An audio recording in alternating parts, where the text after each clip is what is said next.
Fala galera, tudo bom com vocês? Vamos gravar mais uma aula para vocês hoje e hoje nós vamos tratar da solidariedade ativa.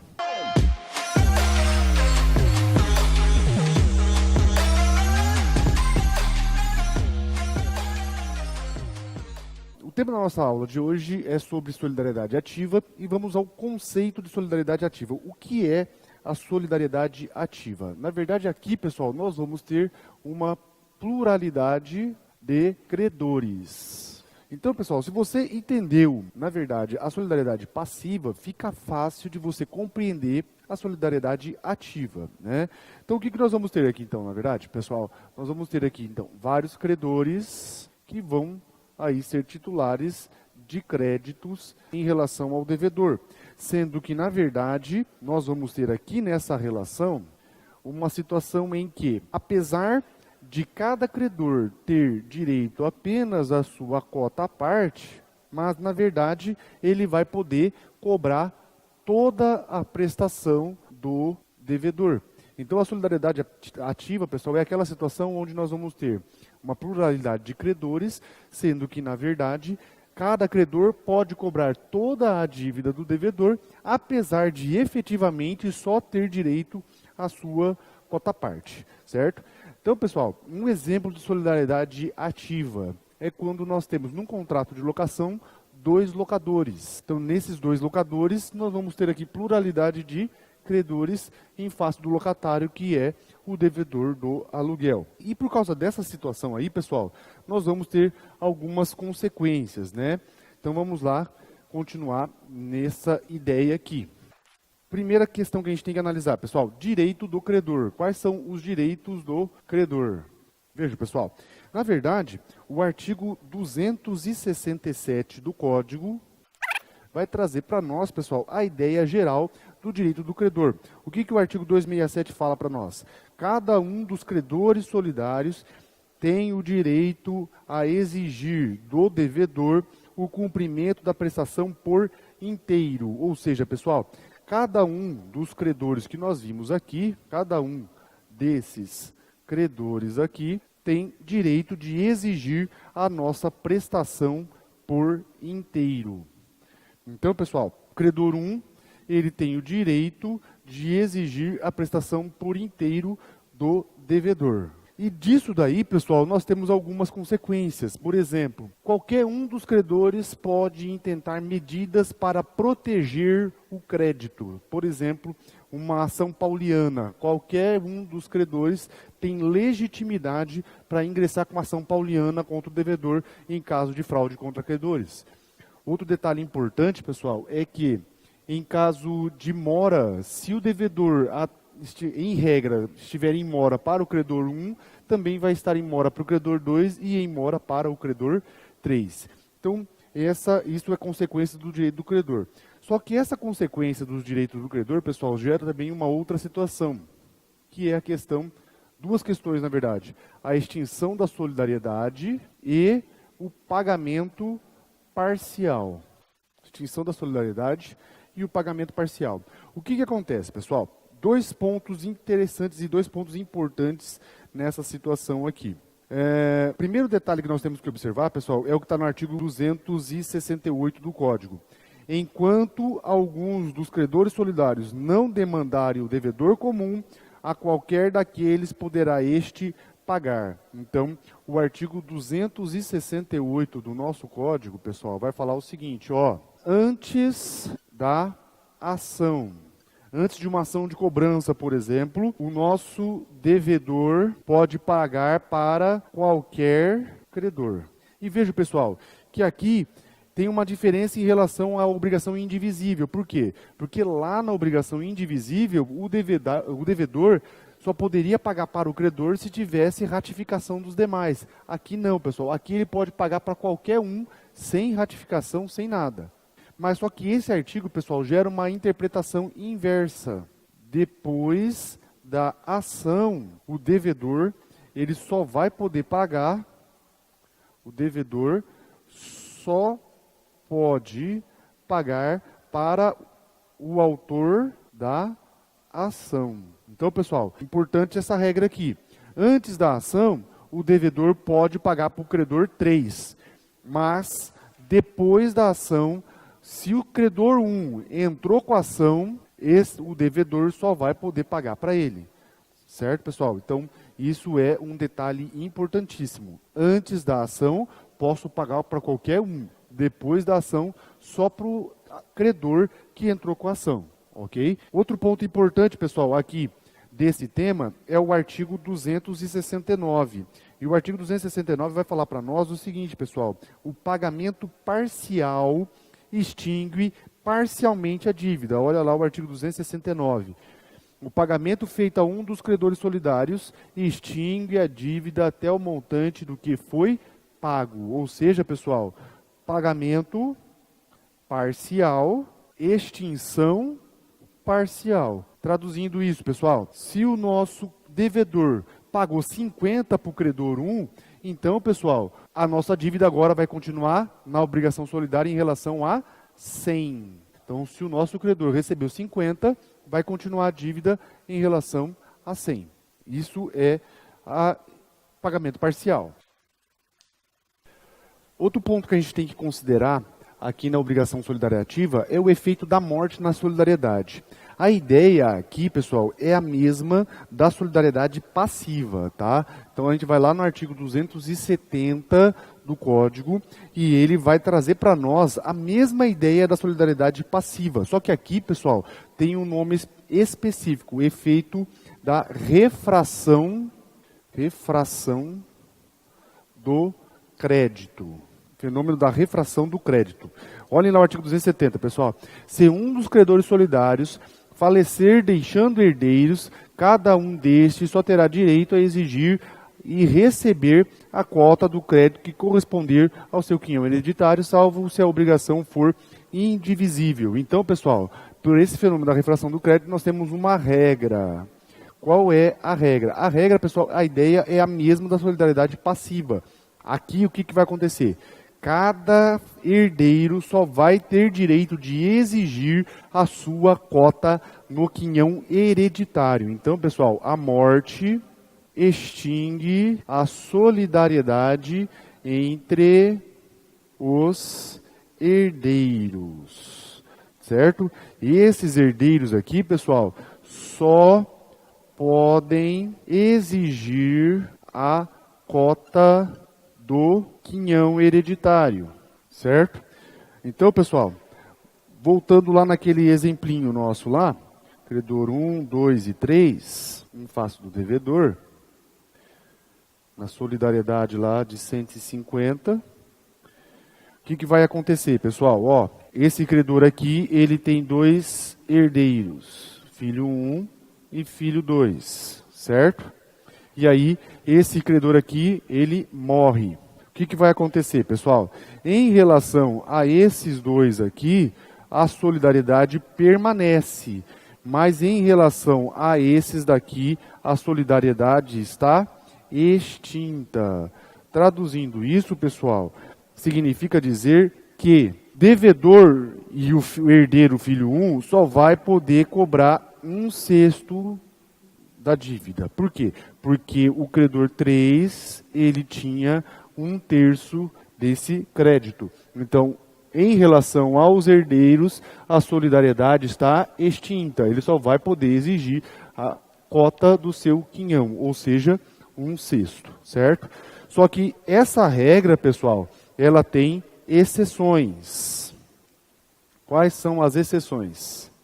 As mesmas que nós vimos lá na solidariedade passiva, ou seja, prestação indivisível, herdeiros reunidos e herdeiro único, certo? Na prestação indivisível, pessoal, não tem como eu fracionar por causa da natureza da prestação, então a solidariedade vai continuar. No caso dos herdeiros reunidos, então lembram lá do espólio, né? Uma cobrança feita pelo espólio, a solidariedade também não vai se extinguir. E na hipótese do herdeiro único, a solidariedade também não vai se extinguir, ok? Outro ponto que a gente tem que considerar aqui, pessoal, é a conversão em perdas e danos na solidariedade ativa. E, na verdade, pessoal, a regra aqui é bem simples, está lá no artigo 271 do nosso código, ou seja, converteu em indenização, a solidariedade continua normalmente, como se nada tivesse acontecido, pessoal. Ou seja, todos os credores vão ter direito ao equivalente e todos os credores vão ter direito a perdas e danos. Então, pessoal, a conversão em indenização não interfere na solidariedade, ok? Em relação ao direito de regresso, pessoal, alguns detalhes nós devemos observar, né? O direito de regresso, na verdade, está lá no artigo 272 do Código, que a gente vai ver aqui, daqui um pouquinho. E ele, na verdade, vai se referir a duas situações. A primeira situação, quando o credor recebe a obrigação. Então, o credor que recebe, pessoal, vai surgir para ele a obrigação de pagar a cota dos demais. Ou seja, pessoal, vamos lá. O devedor, ele tem lá a obrigação solidária ativa, certo? E aí o que acontece, pessoal? O devedor paga os 150 para o credor 1.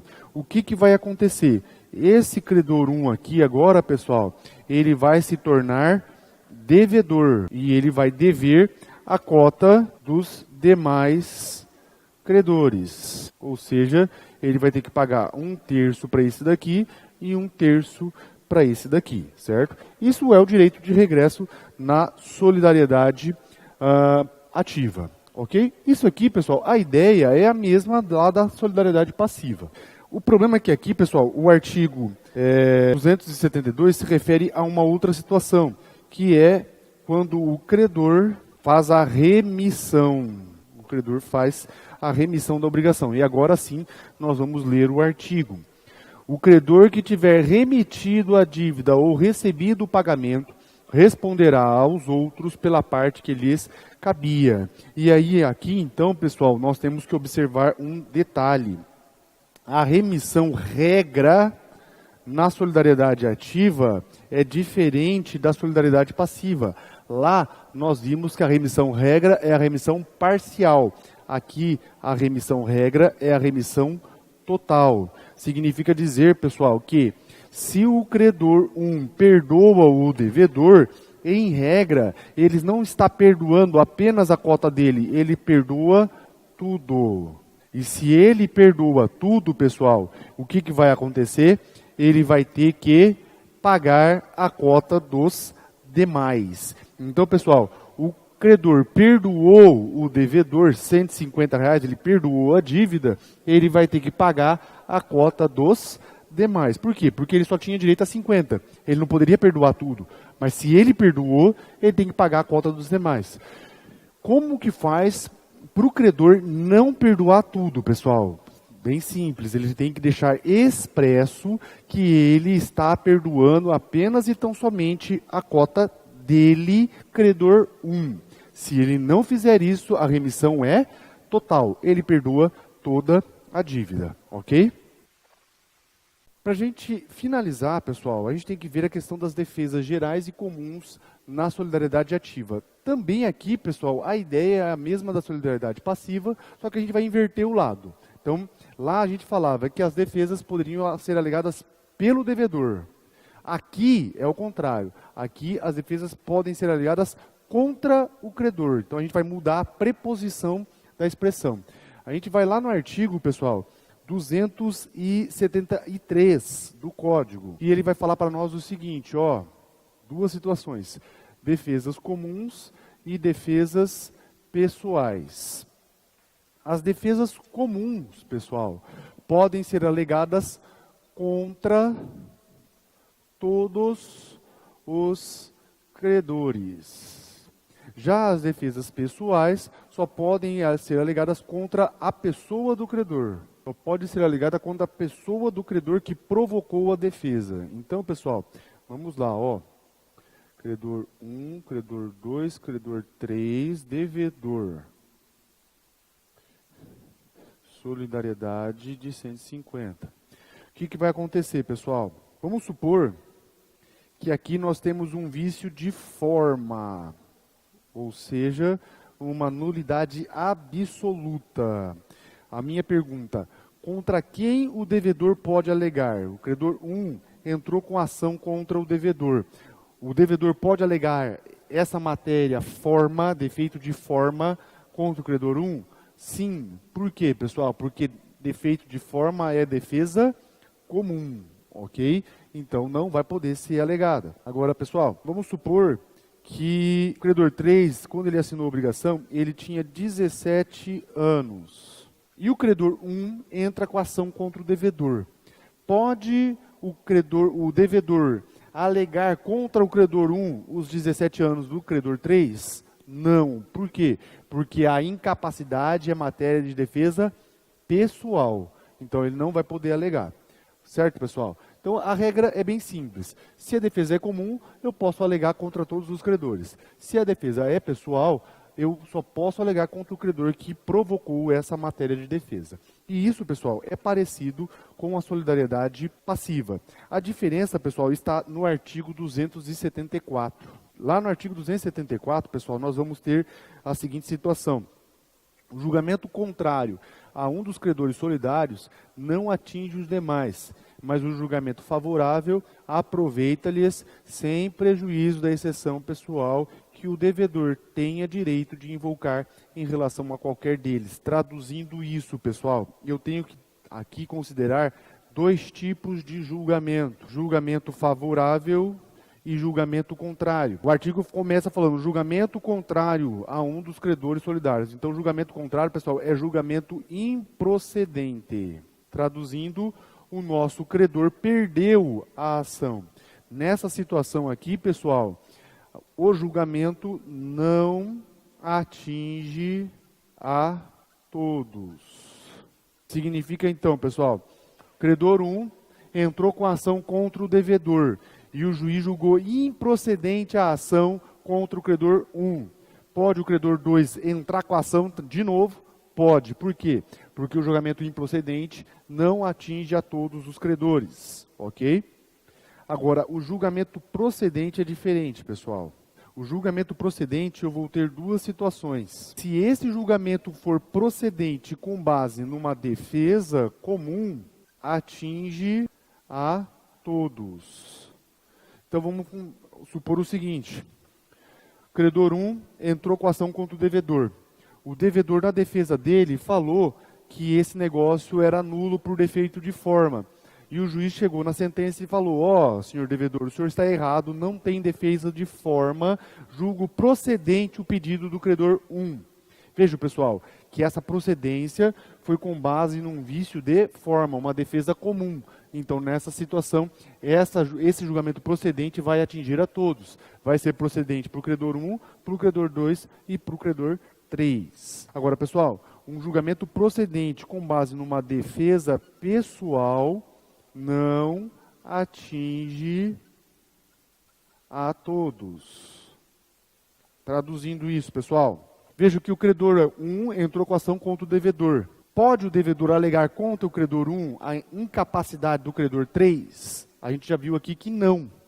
Então, veja, pessoal, nessa situação, o credor 1 ganhou a ação, julgamento procedente, certo? Pode o credor 3 cobrar o devedor? Ele vai poder, mas aí vem a outra situação. Pode o devedor alegar contra o credor 3 a incapacidade do credor 3?